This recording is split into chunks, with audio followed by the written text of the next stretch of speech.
Good morning students. I hope आप सब अच्छे हैं और आपकी तैयारी अच्छी चल रही है जीके की।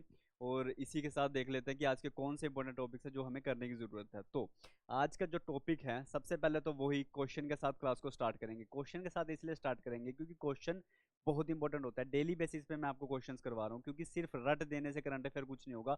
आखिरकार हमें एग्जाम में क्या करना है, क्वेश्चन को सोल्व करना है। ठीक है, तो क्वेश्चन देखेंगे, उसका सोल्यूशन देखेंगे। फिर उसके बाद जो मैंने छोटा सा न्यूमोनिक्स लिखा हुआ है ना, GSWS इजिकल टू चीता, इसका सिंपल सा मतलब है Gandhi Sagar wild life sanctuary. सो इस वाइल्ड लाइफ सेंचुरी में फाइनली बोल दिया गया है कि अब जो चीतास होगा, चीतास का अगला स्लॉट होगा वो यहाँ पे आएगा। पहला स्लॉट कहाँ पे आया था? कुन्नू नेशनल पार्क में। इसीलिए जैसे कुन्नू नेशनल पार्क इंपॉर्टेंट हो गया तो लोकेशन के बेसिस पे अब ये Gandhi Sagar wild life sanctuary important हो जाएगी लोकेशन के बेसिस पे। सो Gandhi Sagar wild life sanctuary क्या होती है, चीता प्रोजेक्ट क्या है, सब कुछ करेंगे इन डिटेल में। उसके बाद हम देखेंगे कि डीएसआर मेथड। अभी डीएसआर मेथड क्या है? हमने क्रिकेट मैच में तो देखा है भाई, डीआरएस मेथड होता है, रिव्यू ले लो, ठीक है, सिस्टम। तो ये डीएसआर मेथड एग्रीकल्चर से रिलेट करता है। क्या मेथड है, बिल्कुल करेंगे, आराम से ध्यान से समझ के करेंगे। उसके बाद हम देखेंगे माई मरकरी। सो माई मरकरी ये बेसिकली एक एनिमेटेड मूवी है। एनिमेटेड मूवी जिसको अभी लॉन्च किया गया है international Mumbai film fair festival पे। सो ये मूवी का मतलब क्या है और ये मूवी के बारे में क्या जानना जरूरी है, क्योंकि ये मूवी एक आइलैंड पे बेस्ड है। सो बेसिकली तो हम आइलैंड के बारे में स्टडी करेंगे जो कि एक मरकरी आइलैंड है। ठीक है, अब मरकरी आइलैंड को लेके भी कंफ्यूजन रहते हैं, क्योंकि मरकरी आइलैंड के दो टाइप के आइलैंड है। एक आइलैंड वो है जो कि नामीबिया के पास है, दूसरा आइलैंड वो मिलेगा जो आपको न्यूजीलैंड के पास मिलेगा। सो दोनों करेंगे ध्यान से, और उसके बाद देखेंगे हम बेसिकली लास्ट में क्वेश्चंस लेंगे, दोबारा से फिर से क्वेश्चंस लेंगे। इसी के साथ देख लेते हैं पहला क्वेश्चन। तो पहला क्वेश्चन आपके सामने आ चुका है स्क्रीन पे। ये अब क्वेश्चन आपके सामने क्या कह रहा है कि जेड्स जीएस Z10O। आपको सिंपल सिंपल बताना है, ये ऐसी टर्म है अभी न्यूज में आई है, ये थोड़ी सी पुरानी है। बेसिकली इसको हबल टेलीस्कोप ने इसको क्या किया, आइडेंटिफाई किया। अब हालांकि मैंने आपको फ्लो फ्लो में आंसर भी बता दिया, बट फिर भी आप बता दो मुझे कि चलो हब्बल टेलीस्कोप ने इसको क्या किया है, आइडेंटिफाई किया। अब टेलीस्कोप है, टेलीस्कोप ने इस चीज को क्या किया, फाइंड आउट किया। अब टेलीस्कोप किस चीज को फाइंड आउट कर सकता है इन चारों में से? क्या टेलीस्कोप ने सबमरीन को फाइंड किया, या एयरक्राफ्ट को किया, या इनवेजिव प्लांट को किया, गैलेक्सी को किया? अब अगर टेलीस्कोप की बात हुई है, चलो ठीक है, आपको थोड़ा सा हिंट मिल गई है। सो यहाँ से आप दो ऑप्शन को एलिमिनेट कर सकते हो कि टेलीस्कोप एयरक्राफ्ट और सबमरीन को तो फाइंड आउट नहीं करेगा। तो या तो ये इनवेजिव प्लांट हो सकता है या फिर गैलेक्सी हो सकती है, क्योंकि इन दोनों में से कोई एक चीज हो सकती है।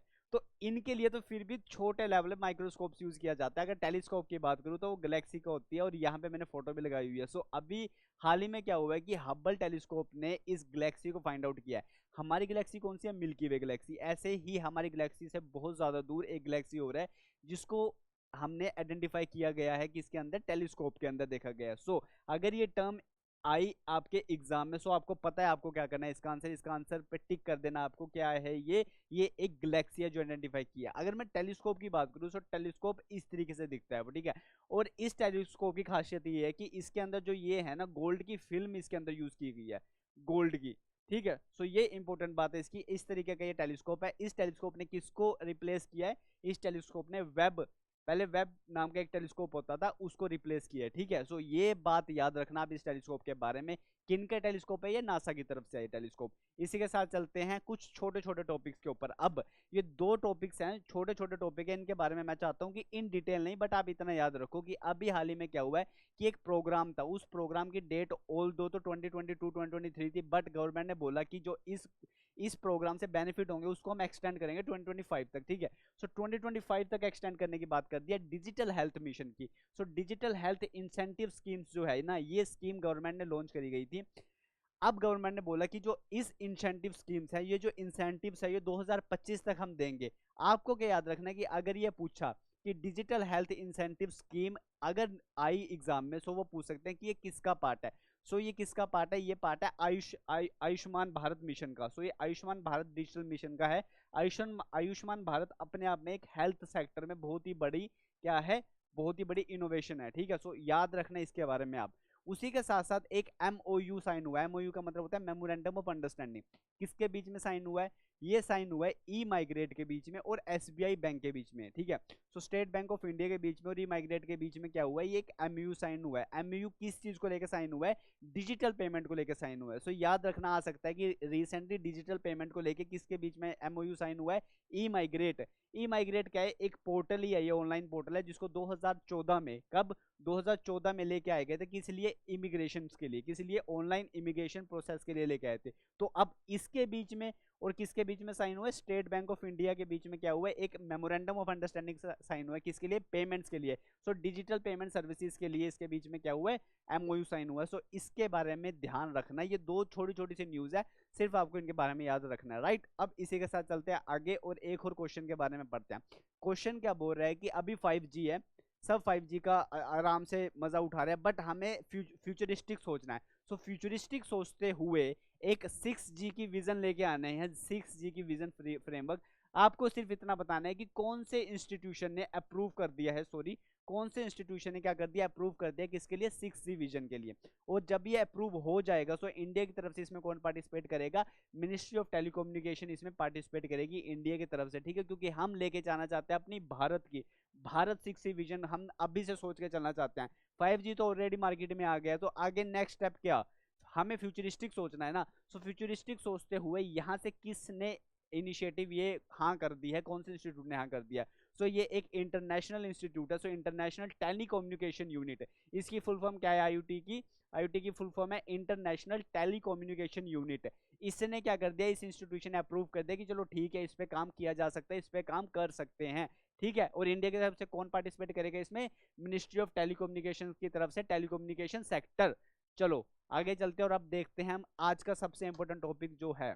अब इस टॉपिक के रिलेटेड पहले तो एक छोटी सी स्टोरी सुन लो। स्टोरी वही है जो कि न्यूज में बनी हुई है कि अभी मध्य प्रदेश की गवर्नमेंट ने थम्स अप हाँ करके दिखा दिया कि हाँ हमने सारी की सारी अरेंजमेंट कर दी है, we are good to go, कि अब यहाँ पे चीतास को आप क्या करो, लेकर आ जाओ, ठीक है। चीतास का पहला स्लॉट लेके आए थे हम, ठीक है। चीतास का पहला स्लॉट हम जब लेके आए थे वो लेके आए थे कुन्नू नेशनल पार्क में, ठीक है। अब कुन्नू नेशनल पार्क में जब पहला स्लॉट आया था चीतास का, उसमें 20 चीतास आए थे।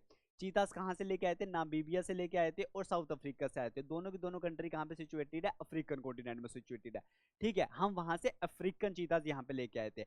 अब चीतास दो टाइप के होते हैं, अफ्रीकन चीता होते हैं और एशियाटिक चीता होते हैं। पहली बात तो ये भी हम पढ़ेंगे। अब न्यूज में सिर्फ इतनी बात बनी हुई है कि Gandhi Sagar wild life sanctuary में क्या हो गए, चीतास को लेके आया जाएगा, ठीक है। अब हम देखेंगे प्रोजेक्ट चीता के अंदर।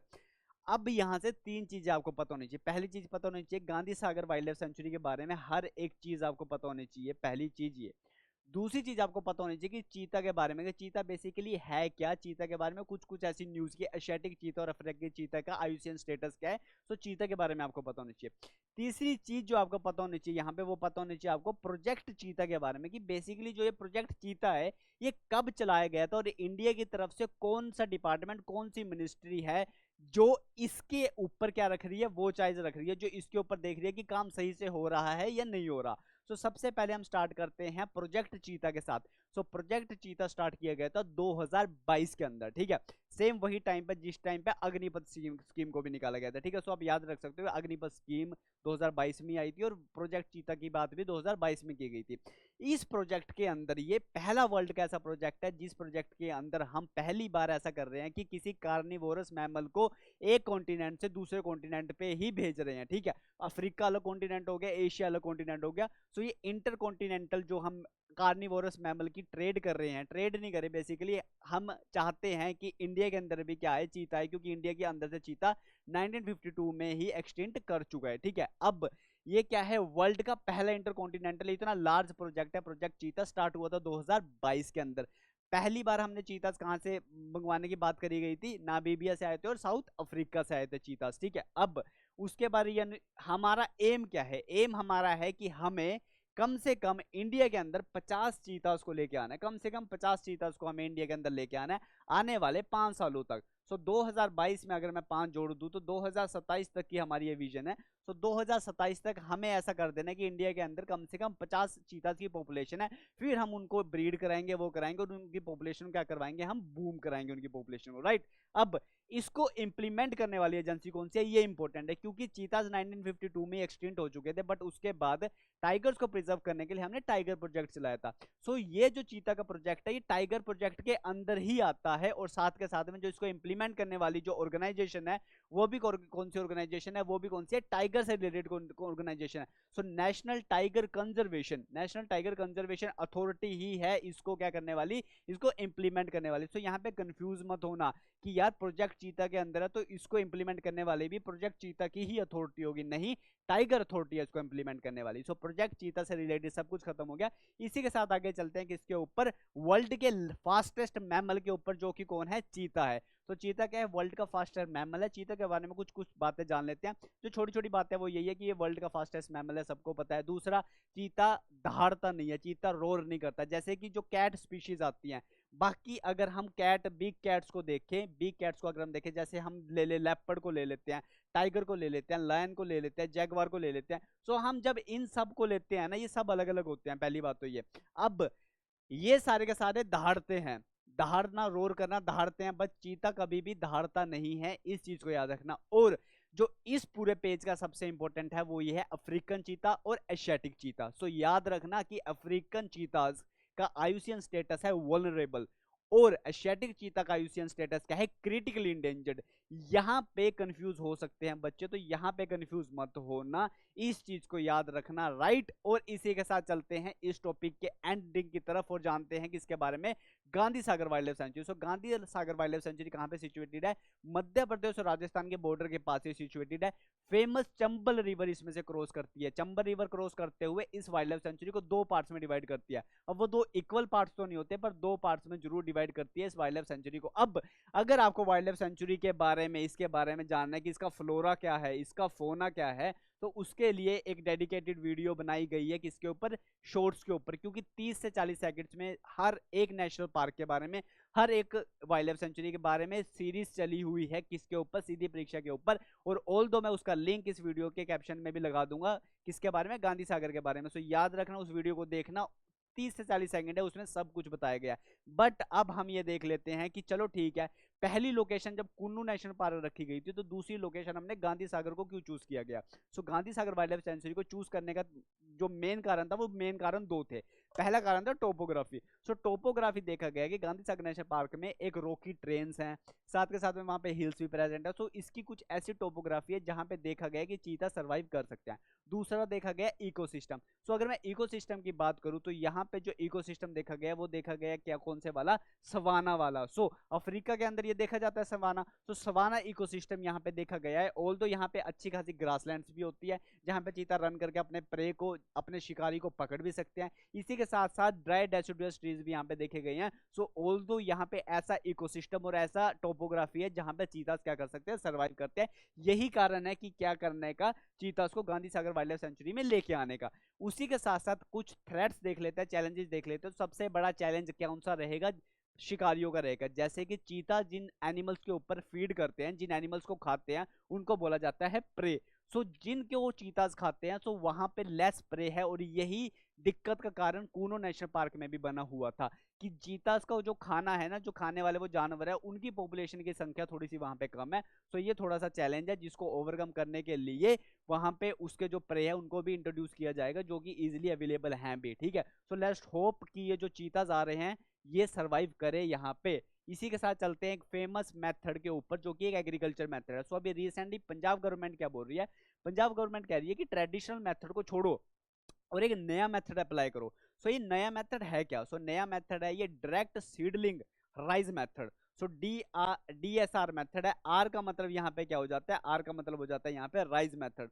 सो सिंपल सी बात मुझे यहाँ पे एक बता दो कि जो जो खेत के बारे में कुछ जानते हैं कि खेती बाड़ी कैसे होती है, कैसे नहीं होती, अगर आप नहीं भी जानते तो भी मैं आपको बता देता हूँ कि ये जो फोटो मैंने पीछे लगाई हुई है, राइस को उगाने के दो तरीके होते हैं। पहला तरीका क्या होता है कि आप उन राइस को क्या करते हो, मतलब मान लो कि आपको 1 महीने बाद राइस को लगाना है, तो उससे पहले आप क्या कर देते हो, उसकी सीडलिंग लगा देते हो, और इस तरीके से घास क्या होती है, उग जाती है, ये प्लांट उग जाता है, और आप अपने खेत में क्या करते हो, पानी बिछा देते हो, और ऐसे ऐसे करके क्या लगाते हैं, फार्मर ऐसे लगाता है, इसमें ये प्लांट कर देते हैं, और यही बन जाते हैं राइस।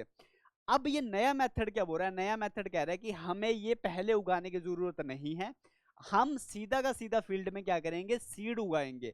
तो एक जो बीज होता है ना, हम सीधा का सीधा बीज उगाएंगे और उस बीज से ही क्या करेंगे, राइस बनाएंगे। अब इसके कुछ फायदे भी हैं, इसके कुछ नुकसान भी है, दोनों चीजें देखेंगे कि क्या फायदे है क्या नुकसान है। पर पहले ये जान लो कि ये सिंपल सिंपल मेथड क्या बोल रहा है, कि जो ट्रेडिशनल मेथड होता है, अब इसकी डेफिनेशन मैंने इस फोटो को देख लीजिए, ये ट्रेडिशनल मेथड है। अब जो नया मेथड होगा उसमें क्या होगा, ये सारे के सारे जिसको हम हिंदी में बोल देते हैं पौध, अब ये पौध लगाने की जरूरत नहीं होगी, सीधा का सीधा हम क्या कर देंगे, बीज लगा सकते हैं इसके अंदर। अब इसके अंदर देख लेते हैं अब ये डेफिनेशन क्या है। सो डेफिनेशन की अगर मैं बात करूं इसकी, सो डेफिनेशन क्या बोलती है कि ये मॉडर्न राइस कल्टीवेशन टेक्निक होगी जहां पे सीड्स को डायरेक्टली यूज किया जाएगा और एलिमिनेट कर दिया जाएगा ट्रेडिशनल मेथड, जहां पे क्या होता था, सीड्स को ग्रो किया जाता नर्सरी में, मतलब पहले प्लांट किया जाता था, फिर नर्सरी से उसको लेके जाता था, तो फार्मर्स अपनी फील्ड में भी लगा लेते थे, तो ये मेथड है। अब अगर मैं एडवांटेजेस की बात करूं, पहली बात ये कि अगर सीड को डायरेक्टली लगाया जाएगा तो हमें अपने फील्ड को पानी से भरने की जरूरत नहीं होगी, इससे हम पानी को सेव कर सकते हैं। पहला गुड जो पॉजिटिव मेथड है वो ये है कि हम क्या कर सकते हैं, बेसिकली पानी को सेव कर सकते हैं, ठीक है। सो रिड्यूस कर सकते हैं वाटर कंजप्शन, पहला मेथड ये है। दूसरा ये है कि अब हमें वेट करने की जरूरत नहीं है, हम सिर्फ बीज लेके आएंगे, बीज ला के सीधा सीधा उगा देंगे, तो हमें पहले नर्सरी में या फिर उसकी केयर करने की पहले जरूरत नहीं है, तो ये थोड़ा सा फास्टर मेथड हो जाएगा, ठीक है। सो ये क्या हो जाएगा, थोड़ा फास्टर मेथड हो जाएगा प्लांट करने का, और फास्ट मेथड है तो इसीलिए इसको यूज किया जाएगा। तीसरा हो जाएगा कि इसको इफेक्ट किया जाएगा, effective in controlling stubble burning. Stubble burning क्या होती है कि जब हम क्या करते हैं कि उगा देते हैं ना, बाद में फिर आग लगा देते हैं, तो ये कह रहा है कि ये स्टबल बर्निंग को भी क्या करेगा, स्टबल बर्निंग को कम करने में हेल्प करेगा, जो कि बाद में नहीं होता, खेतों में आग लगा देता है जिसकी वजह से पोल्यूशन फैल रहा है, तो उसको भी कम करेगा। बट अब देख लेते हैं चैलेंजेस के बारे में। अगर मैं बात करूं चैलेंजेस की, तो अब अगर हमें सीधा का सीधा सीड्स लगानी है खेतों में जाकर, तो हमें सीड्स भी उतनी ज्यादा चाहिए होंगी, तो यहाँ पे जो कंजप्शन ऑफ सीड्स होगी वो इंक्रीज हो जाएगी एकदम से, तो हमें उतनी ही ज्यादा सीड्स प्रोवाइड करवानी पड़ेंगी। तो जो वीड मैनेजमेंट हो जाती है, जो इसके ऊपर कीड़ा लगेगा, उसकी थोड़ा सा हमें देखना पड़ेगा वीड मैनेजमेंट। हालांकि वीड मैनेजमेंट तो हर ट्रेडिशनल मेथड में रहता ही है, सो वीड मैनेजमेंट देखनी पड़ेगी, साथ के साथ में हाई सीड्स की रिक्वायरमेंट होगी, और ऐसा भी हो सकता है कि नॉन यूनिफॉर्म क्रॉप की एस्टेब्लिशमेंट हो, ठीक है, कि यूनिफॉर्म क्रॉप ना लगे, क्योंकि कहीं पे बीज लगा दिया, अब वो बीज वहां पे उगा नहीं उगा, वहां पे कौन सी कंडीशन थी कि नहीं थी, तो नॉन यूनिफॉर्म क्रॉप्स भी देखने को मिल सकते हैं। सो एडवांटेजेस भी होते हैं हर चीज के, डिसएडवांटेजेस भी होते हैं, बट आपको पता चल गया डीएसआर मेथड जो कि होता है डायरेक्ट सीडलिंग राइज मेथड, वो मेथड क्या है, ठीक है। इसी के साथ चलते हैं अगले टॉपिक पे, और अगले टॉपिक पे समझते हैं कि ये क्या है माई मरकरी। सो माई मरकरी नाम की एक short animated video type movie है, छोटी सी मूवी है। इस मूवी में बताया गया है मरकरी आइलैंड के बारे में, कि जो जो मरकरी आइलैंड में थ्रेड्स हैं, या फिर मरकरी आइलैंड किस चीज के लिए इंपॉर्टेंट है, मतलब हर एक चीज मरकरी आइलैंड के ऊपर इस मूवी में दिखाई गई है। अब ये मूवी हाईलाइट इसलिए हुई क्योंकि अभी रिसेंटली क्या हुए हैं कि 18th एडिशन हुआ है Mumbai international film fair festival का। अब इसके अंदर इस मूवी को क्या किया गया, दिखाया गया, इसीलिए ये मूवी आ गई है न्यूज में। अब मूवी के बारे में ज्यादा नहीं जानेंगे, बट ये जानेंगे कि मूवी अगर न्यूज में आई है तो वो बनी है मरकरी आइलैंड के ऊपर। सो मरकरी आइलैंड के बारे में हम सब कुछ पढ़ेंगे कि क्या बात है क्या नहीं है। अब ये न्यूज था, इसके बारे में जान लेना कि 18th मुंबई के इंटरनेशनल फिल्म फेयर फेस्टिवल हुआ है, वहीं पे इसको एक्सप्लोर किया गया। अब अगर मैं मरकरी आइलैंड की बात करूं, तो मरकरी आइलैंड एक स्मॉल रॉकी आइलैंड है, कहां पे सिचुएटेड है, अटलांटिक ओशन के अंदर, याद रखना। अब बात आई है ट्रिक की, पहला एक ओशियन है पैसिफिक ओशियन, वहां पे भी प्रेजेंट है क्या, मरकरी आइलैंड, और ये बात हो रही है उस मरकरी आइलैंड की जो प्रेजेंट है अटलांटिक ओशन में। भाई दोनों में क्या फर्क है, दोनों में फर्क ये है कि मैंने यहाँ पे नोट में प्रेजेंट किया हुआ है कि न्यूजीलैंड में भी क्या है, ग्रुप ऑफ आइलैंड है जिसको हम बोलते हैं मरकरी आइलैंड। यार अब ये तो कंफ्यूजन होगी, कंफ्यूजन नहीं होना, कंफ्यूज क्यों नहीं होना, क्योंकि हम मैप में पढ़ेंगे दोनों के दोनों आइलैंड के बारे में, बट ये मूवी किसके ऊपर है, उस आइलैंड के ऊपर है जो मरकरी आइलैंड कहां पे प्रेजेंट है, अटलांटिक ओशियन में, off the coast of Diamond Coast जो है नामीबिया की। सो डायमंड कोस्ट है जो नामीबिया की, ये इसके पास प्रेजेंट है। और ये आइलैंड फेमस है बर्ड्स के लिए, क्योंकि बहुत ज्यादा माइग्रेटरी बर्ड्स इस आइलैंड पे आती है, माइग्रेट करती हुई, वहां पे अपने क्या करती है, फीड भी करती है, वहां पे ब्रीड भी करती है, वहां पे सब कुछ करती है, और उस आइलैंड को यूज करती है अपने लिए। यहां तक के एक ऑर्गेनाइजेशन है बर्ड लाइफ इंटरनेशनल, उस ऑर्गेनाइजेशन ने क्या किया हुआ है, इस आइलैंड को टैग भी दिया हुआ है किसके लिए, इंपॉर्टेंट बर्ड एरिया के लिए इसको टैग भी दिया हुआ है, राइट। सो इन चीज को याद रखना आप। और अब देख लेते हैं लोकेशन को। सो नामीबिया कहाँ पे प्रेजेंट है, नामीबिया से हमने चीतास मंगवाए थे, याद है चीतास मंगवाए थे, अभी हमने चीता की बात करी थी। चीतास कहाँ से मंगवाए थे, नामीबिया से और साउथ अफ्रीका से। नामीबिया कहाँ पे प्रेजेंट है, साउथ अफ्रीका कॉन्टिनेंट में, ठीक है। साउथ अफ्रीका कॉन्टिनेंट के ईस्टर्न साइड पे क्या वेस्टर्न साइड पे क्या लगता है, अटलांटिक ओशन लगता है। अब आप देखिए ये पूरा वर्ल्ड का मैप, पूरे वर्ल्ड मैप पे आपको पता है कि ये अफ्रीकन कॉन्टिनेंट है, ये है क्या है, अफ्रीकन कॉन्टिनेंट है, यहाँ पे नामीबिया प्रेजेंट है। और जो ये मरकरी आइलैंड की बात करिए, ये मरकरी आइलैंड भी कहाँ पे प्रेजेंट है, जो ये रेड रेड मैंने किया यहाँ पे प्रेजेंट है। अब न्यूजीलैंड कहाँ पे प्रेजेंट है, अगर आप देख पाओगे न्यूजीलैंड कहाँ पे प्रेजेंट है, न्यूजीलैंड प्रेजेंट है ये यहाँ पे न्यूजीलैंड। अब ये न्यूजीलैंड है और मैं बात कहाँ की कर रहा हूँ, यहाँ की कर रहा हूँ। सो दोनों जगह अलग अलग मरकरी आइलैंड है। कौन सा मरकरी आइलैंड की बात करें, यहाँ की। अगर इसको जूम कर दिया जाए तो जूम करके आपके पास आ जाता है ये, और इसकी नामीबिया की यहाँ वाली कोस्ट पे प्रेजेंट है कौन सा, मरकरी आइलैंड। सो यहाँ पे प्रेजेंट है आपका मरकरी आइलैंड, मैं इसकी बात कर रहा हूँ यहाँ पे, ठीक है। सो मूवी किसके ऊपर बनी है, इसके ऊपर बनी है और बात इसके बारे में की है। बट हम देख लेते हैं न्यूजीलैंड वाला भी, ताकि हमें कंफ्यूजन ना ले। तो न्यूजीलैंड वाला भी हम आइलैंड देख लेते हैं। सो ये ऑस्ट्रेलिया, ये तस्मानिया और यहाँ पे न्यूजीलैंड है। सो न्यूजीलैंड के पास कहाँ पे है, न्यूजीलैंड के ऊपर आप देख पाओगे यहाँ पे है ये मरकरी आइलैंड, ठीक है। सो इस मरकरी आइलैंड के बारे में याद रखना, ये है मरकरी आइलैंड दूसरे वाला, ठीक है। सो दोनों मरकरी आइलैंड हम कर चुके हैं, कंफ्यूजन हो चुकी है दूर। इसी के साथ देखते हैं अगला क्वेश्चन हमारे पास आता है। क्वेश्चन बोल रहा है थ्रेड ऐप किसने बनाई थी, सिंपल सा क्वेश्चन है। कभी कभी एग्जाम में डायरेक्ट क्वेश्चन आते हैं, सिंपल डायरेक्ट क्वेश्चन आते हैं, आपको पता होना चाहिए। सो आप बता दिए मुझे जो थ्रेड ऐप है वो किसने बताई थी। हिंट मैं आपको दे देता हूँ, थ्रेड ऐप उसने बताई थी जिस कंपनी का ये लोगो है। सो आपको बताना है कि कौन सी टेक्नोलॉजी कंपनी ने क्या बनाई थी, थ्रेड्स ऐप बनाई थी, जो बहुत से यूज भी कर रहे हैं, ठीक है। सो आपको बताना है ये उसका क्या है, लोगो है। चार ऑप्शन आपके सामने है, 10 सेकंड है, बता सकते हो। ऑप्शन अमेजोन क्या है, सबको पता है अमेजोन का तो ये लोगो नहीं हो सकता, ठीक है। सो अमेजोन तो आप काट ही दो। गूगल का भी ये लोगो नहीं है, माइक्रोसॉफ्ट का भी नहीं है, बचा मेटा, मेटा का ये है, एम बना दिया ये। सो मेटा, मेटा का ही लोगो है, मेटा है। सो मेटा ने क्या किया है, थ्रेड्स ऐप बनाई है। दूसरा क्वेश्चन आपके पास आता है, ये मैंने इन डिटेल आपको पढ़ाया हुआ है तंबाकू के बारे में, क्योंकि जब वर्ल्ड तंबाकू डे सेलिब्रेट किया गया था, हर साल कब सेलिब्रेट किया जाता है, 31 मई को। सो 31 मई को ये आया था, तो मैंने ये 1 या 2 जून को आपको ये टॉपिक कवर करवाया था।